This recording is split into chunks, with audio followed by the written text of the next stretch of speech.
Армысың ағайын. Бүгінгі қозғайтын тақырыбымыз бомждарға айфонның не керегі бар деп аталады. Егер де айфонды қатты жақсы көретін болсаңыздар, онда видеоны осы жерден тоқтатуларыңызды сұраймын.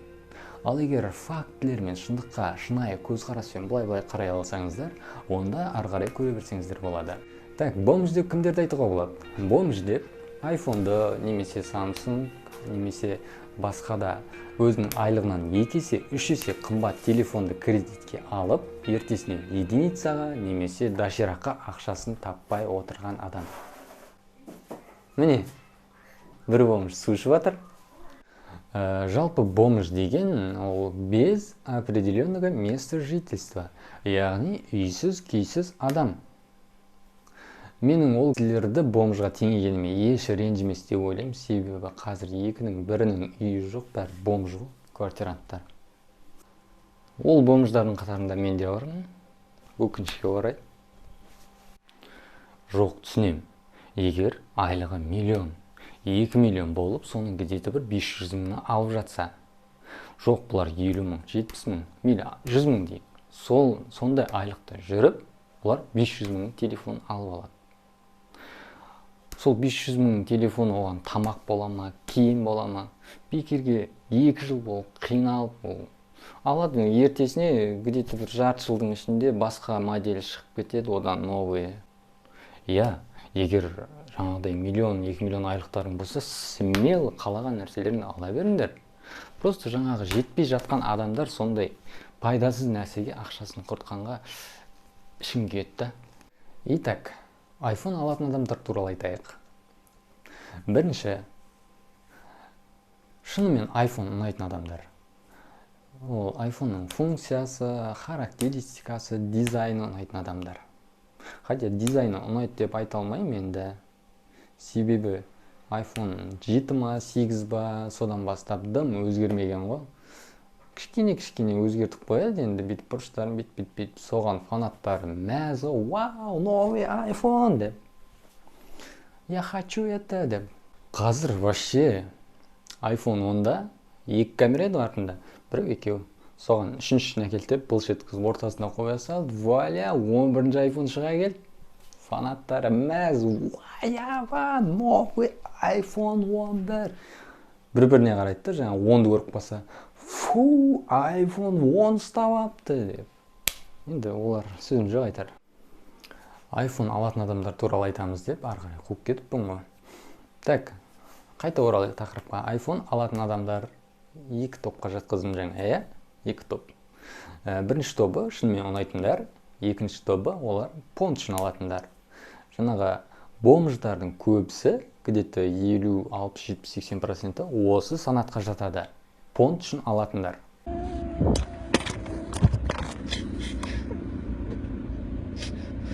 Но ты ничего мне не даришь специально, не хочешь ничего мне дарить.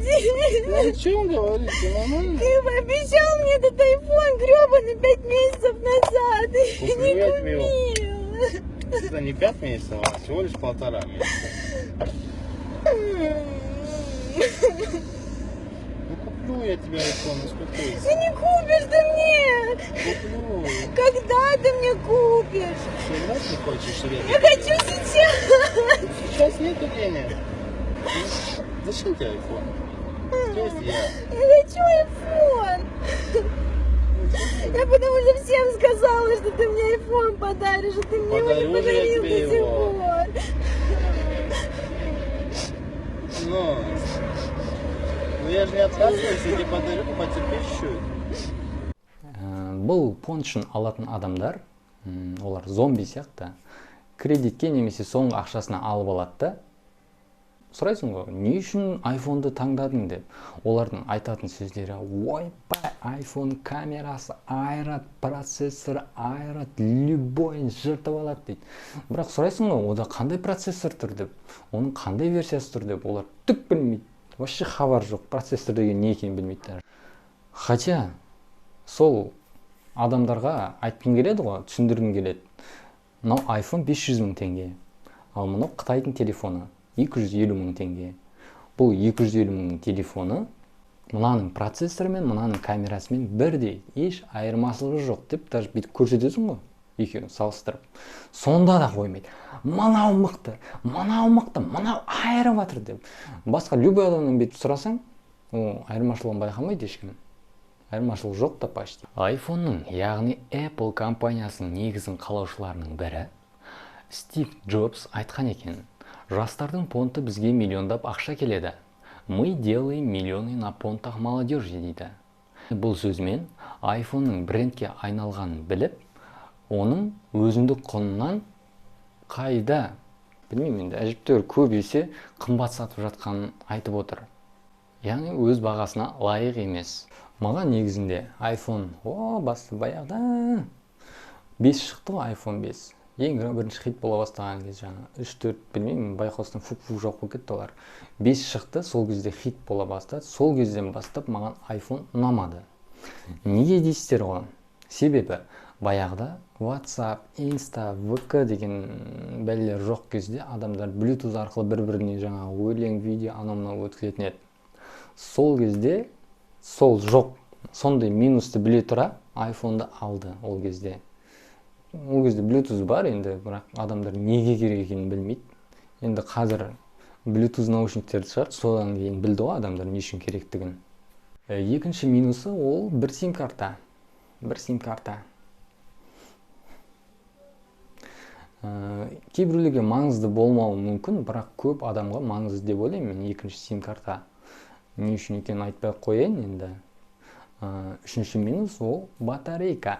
Батарейка қазірге дейін говно. Говно.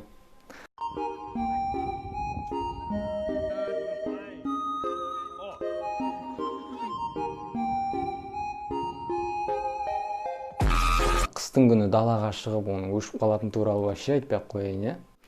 Төртінші минусы ол закрытый операционный система, жабық операционды система.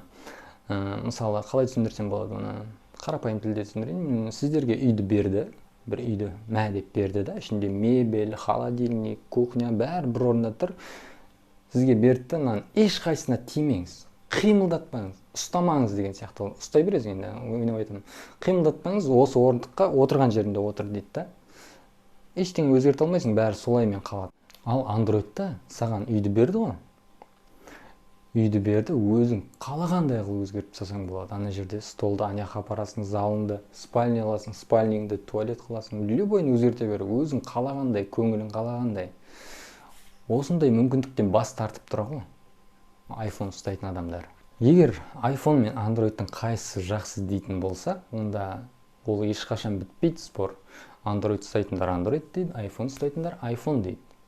Мен жалпы полный iPhone-ды целым говно деп айтпаймын. Оның да жақсы тұстары бар әрине. iPhone-да жоқ нәрсе Android-та бар, Android-та жоқ нәрсе iPhone-да бар. Менің айтқым келгені, ол көрпеңе қарап көсіл дейді. Атам қазақ айтып кеткен екен. Яғни шашыңның түгі жетпейтін телефонды алып, ертесіне жаңағы доширакқа ақша Каспи арқылы салып жіберші деп айтудың қажеті жоқ деймін да. Шашыңның түгі жетпейтін телефонды алмай қойсаңдаршы.